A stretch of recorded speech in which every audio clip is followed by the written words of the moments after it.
পশ্চিমবঙ্গে মহিলাদের সুরক্ষা সবথেকে চর্চিত বিষয় এই সময়কালে। ফলে সেই জায়গায় দাঁড়িয়ে এগুলো কনফিডেন্স বিল্ড আপ করবে, এবং শুধু কনফিডেন্স বিল্ড আপ করা না, অপরাধীদেরকে সাজা দেবার ক্ষেত্রেও সাম্প্রতিক যা ঘটনা বলি, পুলিশের যা ভূমিকা, সবটা মিলিয়ে আমি আশা রাখি যে পশ্চিমবঙ্গে নারী সুরক্ষার প্রশ্নে সরকারের উদ্যোগ, সামাজিক সহযোগিতা দুটো মিলে পশ্চিমবঙ্গকে একটা সুরক্ষিত রাজ্য তৈরি করতে পারে। ধর্মের কল বাতাসে নড়ে। উনি যখন ক্ষমতার চূড়ান্ত উপভোগ করছেন সেই সময় আমি বলেছিলাম অভিষেক ব্যানার্জি রাজনীতির পক্ষে খুব খারাপ উদাহরণ। আমি বলবো he is the person who spoil the test of the politics in West Bengal.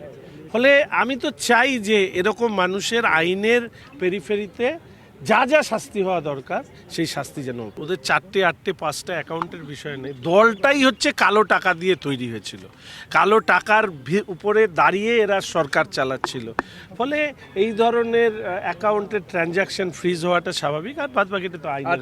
আমার তো মনে হয় এদের ফ্রেম আগামী দিনে লাগানো হবে, ফ্রেমের ছবি যে, এবং এদের তৃণমূল কংগ্রেসের নেতাদের রেটিনা সংগ্রহ করা হবে যে কিভাবে চুরি করা যায়, আর কিভাবে সরকারি আধিকারিকদের একাংশকে জড়িয়ে নিয়ে কিভাবে সরকার এবং প্রকৃতি, সাধারণ মানুষের সম্পদ লুট করা যায়। এই তাদের উজ্জ্বল দৃষ্টান্ত হিসাবে এই শান্তনু কি, সিনা বিশ্বাস নাকি, এটার নামও থাকে। এর থেকে ভালো কি আর পাওয়া যাবে? তৃণমূল কংগ্রেস দলটাই এরকম, এসব করেছে বলেই তো উচ্ছন্নে গেছে।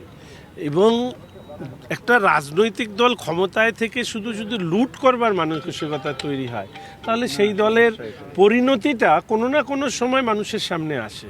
আমি ছাত্র রাজনীতির থেকে উঠে এসেছি, আমি জীবনে শুনিনি যে ইউনিয়ন রুমে কারো বেডরুম থাকতে পারে বা অন্যান্য জিনিস থাকতে পারে। এই ধরনের বার্তা যে কতখানি খারাপ।